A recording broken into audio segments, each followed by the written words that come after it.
Hello and welcome to No One Plays. Today we're playing Thea the Awakening. I have never played it for YouTube. I've played it on stream quite a bit, and I've actually, in my free time, unlocked all the different gods. We don't have all the upgrades for them, but we have enough. You start out with only like one of them when you get the gods at first, and Pruden seems to be pretty strong since he is like the supreme god. Yeah, a very warlike god, though we do also get armor and gathering. And what is this game all about? Well, it's probably best I just hop in instead of staying on a screen for a very long time.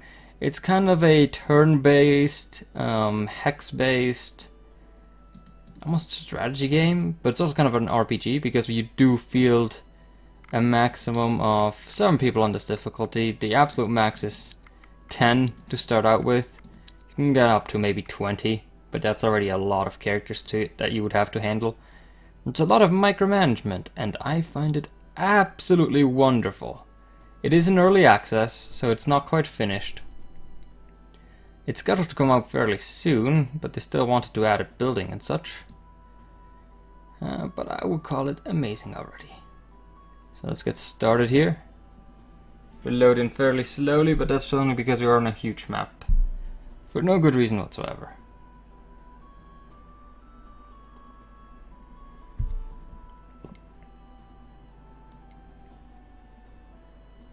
There's also a kind of a mini game to battle in here. Just kind of a card game. It's interesting enough. I can explain it once we actually hit upon it. And soon you'll see what I'm talking about when I call it an RPG and a strategy game. Kind of at the same time. I would still call it mostly strategy because, well, the battle mechanic being turn-based. And just because you don't really play or role-play any given character. Thea is awakened.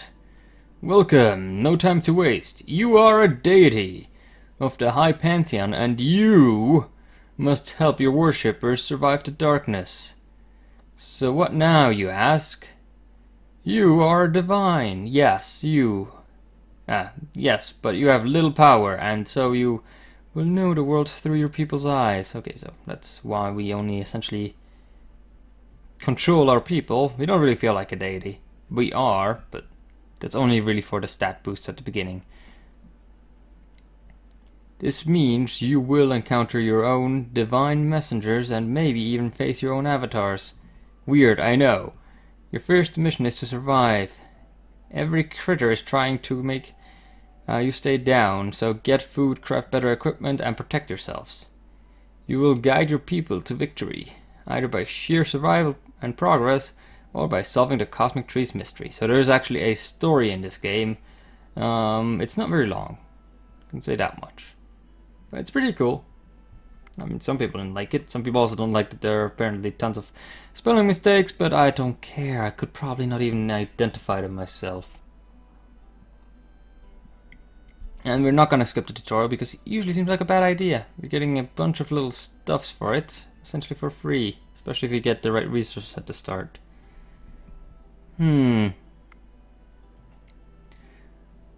What's this? Who was talking to me? And what did you mean, looking through your people's eyes? I am but a messenger. Theodore, you can call me, but let us focus on you. Thea is broken land. The underworld is shut, and the undead roam the earth, and creatures of darkness that ruled for a century want you dead. Okay, so I need to improve our village and people. So how do I get started? First, go and explore your village and check your inventory to see your stocks and set people to gather food and fuel like wood. Without food, people will starve. Without fuel, they will not craft or even heal. Oh, they will not craft, really. These are really important. Oh, they mean the catalyst for food. For fuel to craft, not the actual firewood. Anything else?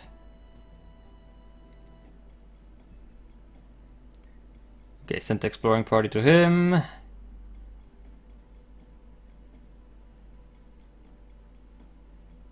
And the big blue question mark is where he is. Check out your logbook. Okay, alright. So check out my village and people first, then send them your way. So let's begin. Enter the minds and bodies of your worshippers. That's kind of creepy. And begin the adventure. Especially since we decide their every move. We decide their fashion choices. So this is the world of Thea. Now it may not look like too much, like it's not graphically impressive, but it looks alright. So the textures look a little washed out. And that woman, yeah, let's not look at the models too closely. Anyways, this is our town. It's called Astoya. It's always called Astoya. You can change the name if you so desire. But I never really desire to. So, I mean, the inventory is a bit clunky. You can essentially do anything from here. You don't ever need this button. New expedition button is useless. Because you can just literally go into the stocks and make a new expedition like this. Like putting stuff over. But we don't need to. What we might want to do though is put one sage out into the other expedition. So, frankly, that's one of the first things I usually do. Move my expedition into town and trade out whatever they don't need. I need that. I'll give all the wood over here for reasons of tutorials, because I know that I need 15 wood and 30 food, I believe, but that's just get a few extra over here. We have a lot of material for considering how difficult of a game we have started. So yes, it's, I mean, at the heart it's really an inventory management game where you're trying to navigate and find out who has what kind of armor. It's not the most intuitive, I can say that much.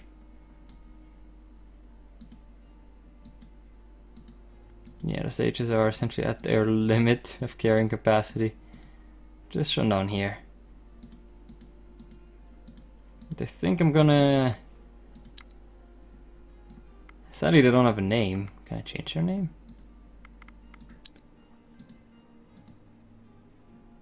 Oh, I can. That might be useful. Maybe. I really wish they would also name them. They are special because they are from our deity. I'll actually remember all the bonuses. There's no way to check them. I can only check which level we are at. So you can see that we are on level 3. Well, it doesn't really show properly, but we are on level 3. You can see our score, our multiplier. Oh, I'm playing on difficulty Lord of Thea, which is just below the highest difficulty God of Thea. Anyways. Now we're lacking fuel in the town, but that's not a big issue. We have some string and some vine. Vine could be really good. The town also uses up a whole bunch of stuff. We really don't want them to. Some of these can be really valuable resources.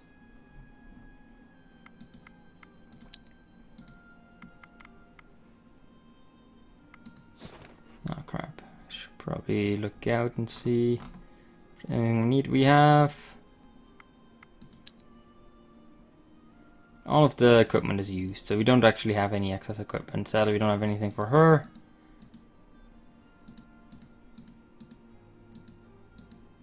And it's...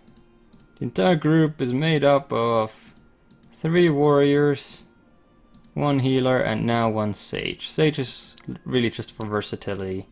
It might actually hurt us in the short term. Let's go down to Theodore's tutorial though. Since they don't have anything excess, which is fairly important once you venture out, since they have a set weight limit.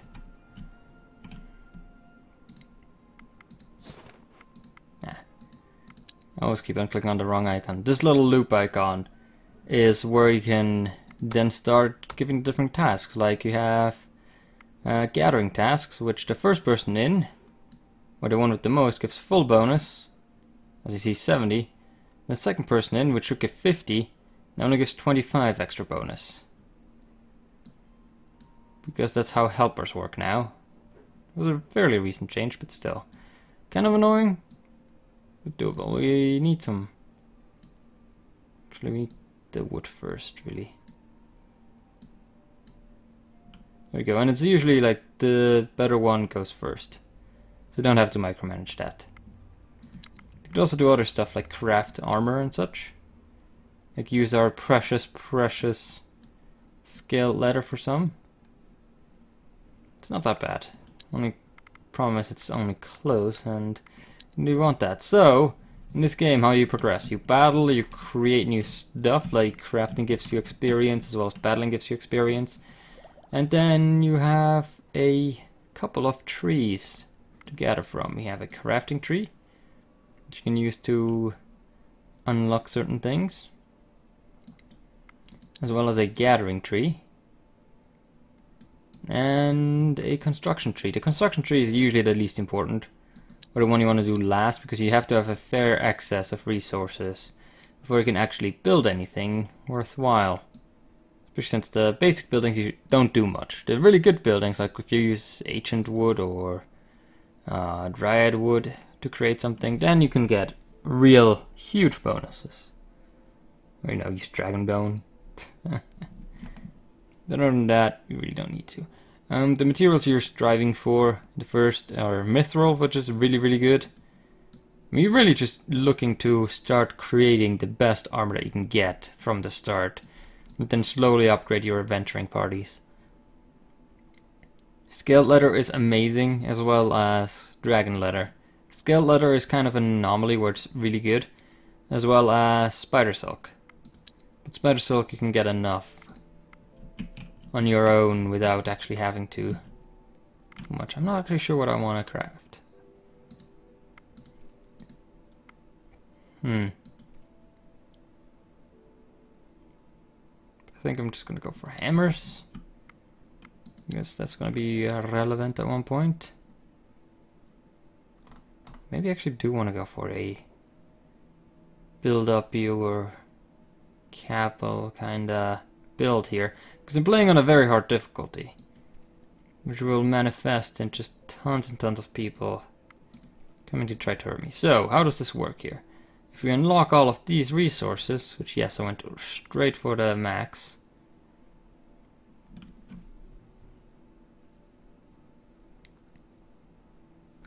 We're not gonna go and collect gemstones at first though.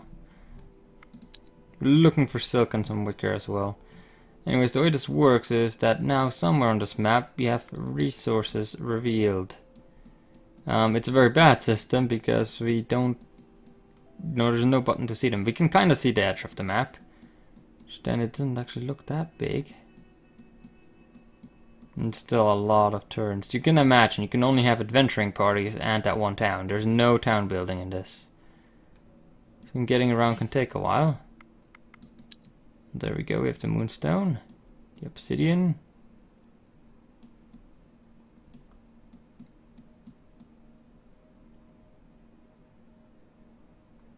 You can see the resource that we have nearby, some wood and some...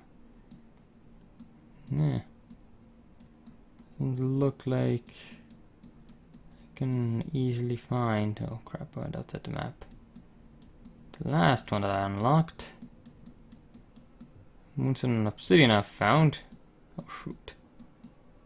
But granite I don't have a clue where it could be.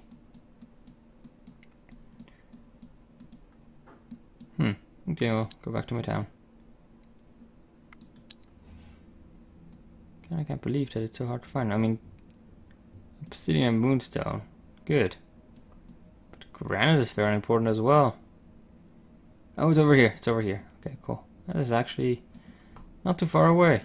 We can possibly get there. Anyways, let's end the first turn. It tells us that no food or fuel right here in Astoria. Which I mean, it didn't have fuel, but now it should have fuel again. What?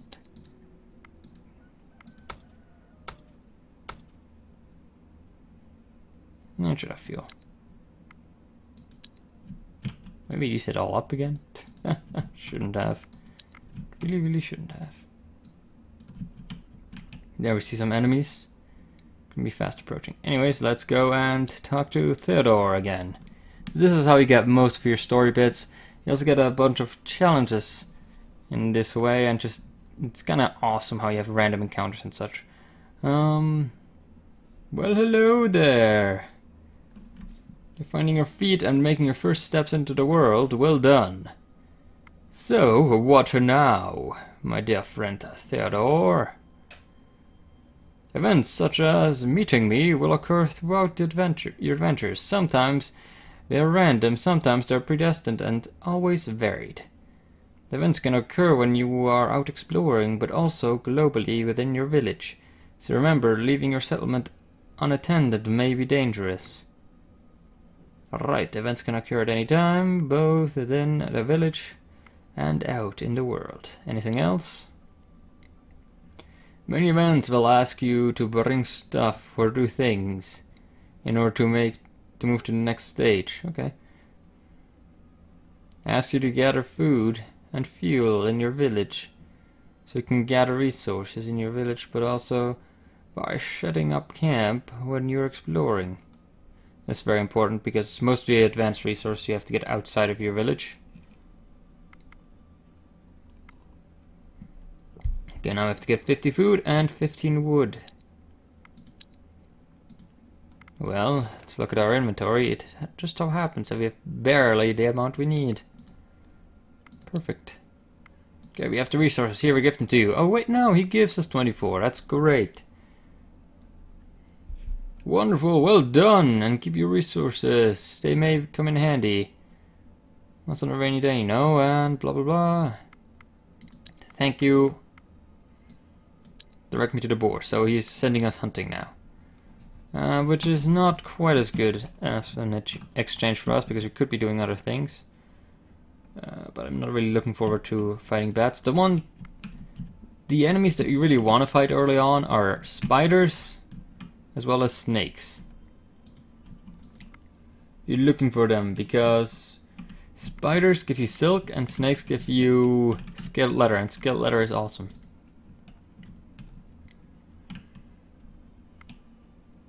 Alright, so let's pass the turn. We have some ruins here. We can check them out. Shouldn't be too bad. To arms! Fight. So we have 7 enemies. That is actually pretty bad. We have most of our... I think those are actually all the warriors. Yeah, we have all of our warriors in the first hand, which is great. That's what you want. So, this is the combat. Finally. But I should probably make a cut right here. And see you guys in the next video, because, well, I'm almost out of time and this is probably going to take more than 2 minutes. Or at least with all the explanations, it will take more than 2 minutes. So anyways, guys, I hope you have enjoyed this look at Thea the Awakening, a really amazing early access game. It has its flaws, it's not a perfect game, but it quite enthralled me. And that's what counts, right? Anyways, guys, I'll see you tomorrow.